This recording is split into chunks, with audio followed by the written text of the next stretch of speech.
కొన్ని హఠాత్ పరిణామాల తర్వాత మా రాము పరిస్థితి చూడండి.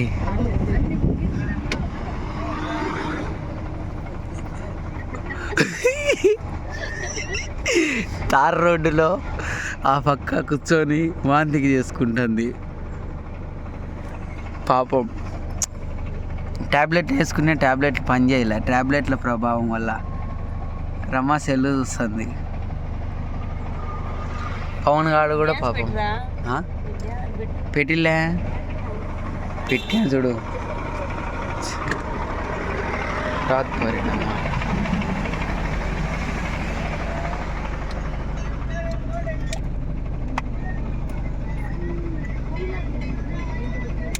నా కళ్ళు అప్పుడే తేలేసింది.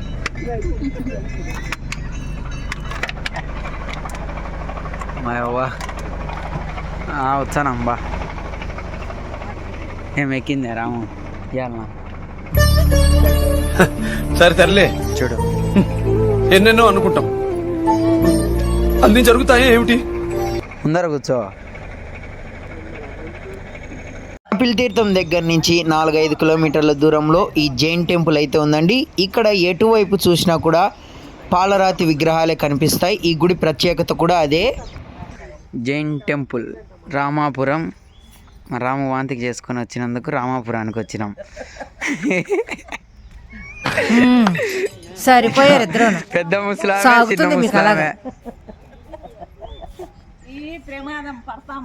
ఏది నీళ్ళుంటే పడతావు, నీళ్ళు లేకపోతే ఏంటికి పడతావు?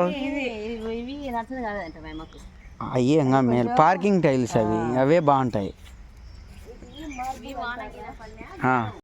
भगवान का मंदिर आया, हम जैन बुद्धा देव का मंदिर में आया. ఇక్కడి శిల్పకళ ప్రత్యేకమైన విధంగా ఉంటుందండి. మీరు కూడా చూసారంటే అలా చూస్తూనే ఉండిపోతారు. శిల్పకళ చూడండి ఎంత బాగుందో.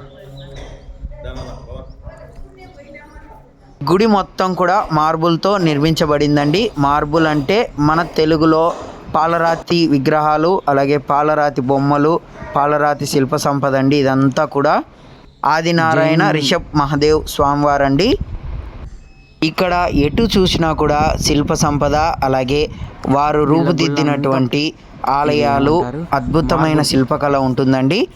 వైట్ మార్బుల్ చూడండి ఎంత బాగా చెక్కినారో. ఇక శిల్పకళే అదో రకంగా ఉంటుంది, కానీ అద్భుతంగా ఉంటుంది. మొత్తం చూసినారంటే మొత్తం గుడి అంతా కూడా మార్బుల్తోనే కట్టినారు. లోపలికైతే ఫొటోస్ వీడియోస్ అలౌ లేదండి, బయట వరకే. లోపల కూడా మార్బుల్తోనే అద్భుతంగా ఈ కళాఖండాలనైతే సృష్టించారండి. ఇక్కడ చుట్టూ కూడా నాట్యం భంగిమలో ఉన్నటువంటి మయూర మనులైతే ఉన్నారు. ఇక్కడ మా పద్మక్కకైతే ఆ స్వామివారే ఇది కడుతున్నారండి. ఫోటో దిగితే మా వాళ్ళందరికి కూడా ఆ స్వామివారు అది వాళ్ళ ఆచారంగా కట్టారండి. చాలా అద్భుతంగా అనిపించింది మాకైతే. మగవారికి టోపీలు, ఆడవారికి ఇలా పెళ్లి కుమార్తె మాదిరి రెడ్ కలర్ వస్త్రము, ముందర కిరీటం అయితే కప్పేశారు. మా రమ అయితే ఆల్రెడీ రెడ్ కలర్ శారీ కట్టుకుంది కాబట్టి ఈ పొద్దు ఏందో అలా అన్ని మ్యాచింగ్గా రెడ్ కలర్లోనే జరిగిపోతున్నాయి. అలా కొద్దిసేపు ధ్యానం చేసి, ధ్యానం తర్వాత బయట కొద్దిగా రీల్స్ తీసేసుకొని మళ్ళీ బయలుదేరిపోయాము. ఈ కొండల్లో కోనల్ కుదుపులకు కుదించేమునురా మా రాము నిద్రించెనుగా.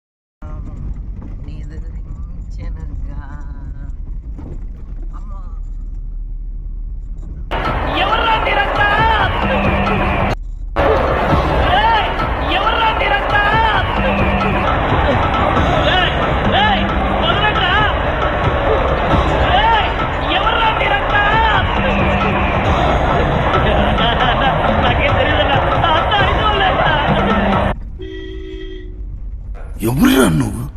ఇంత టాలెంటెడ్ ఉన్నావు, సావపోయే ముందు కూడా గొల్లుమని నవ్వేలాగా జోకిస్తున్నావు. You are really a god gifted child. కనపడుతున్నారా? ఓ మాదిరిగా కూడా కనపడలేదా? జైన్ టెంపుల్ దర్శనం అయిపోయింది. దయచేసి ఇంకెప్పుడు నన్ను ఇలా హత్య చేయకండి.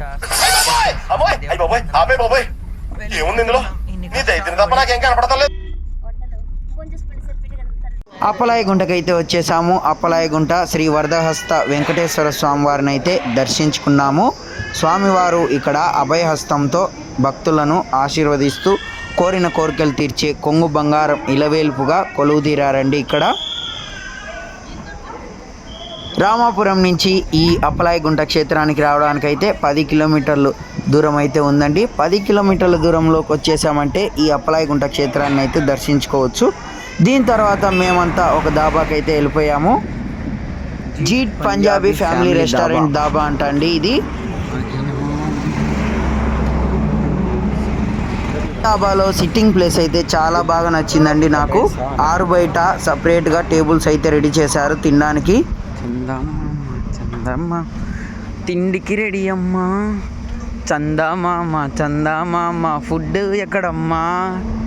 ఫుడ్ ఆర్డర్ చెప్పండి వస్తుంది. మెనూ తేలేదా? అడుగు పవన్ మెనూ. అరే ఏం చెట్లు రా ఇక్కడ? ఏంటి ఉన్నాయి బాగా చెట్ల మధ్యలో ఎర్ర టేబుల్, ఎర్ర చీర. రమాకు అనుకోకుండా ఈ పొద్దు అన్ని మ్యాచింగ్ జరుగుతున్నాయండి. ఎర్ర చీర, రెడ్ కార్పెట్ అన్ని రెడ్ గానే జరిగిపోతున్నాయి ఈ రోజు అంతా కూడా. కదా కాజు కర్రీ కూడా రెడ్ కలర్ లో వచ్చేసింది. రోటీలు ఒక్కటి రెడ్ కలర్ లో రావు కాబట్టి వైట్ లోనే వచ్చేసారండి. వీడియో కింద నచ్చినట్టయితే లైక్ చేయండి, షేర్ చేయండి, సబ్స్క్రైబ్ చేసుకోవడం మటుకు మర్చిపోవద్దు. Thank you for watching.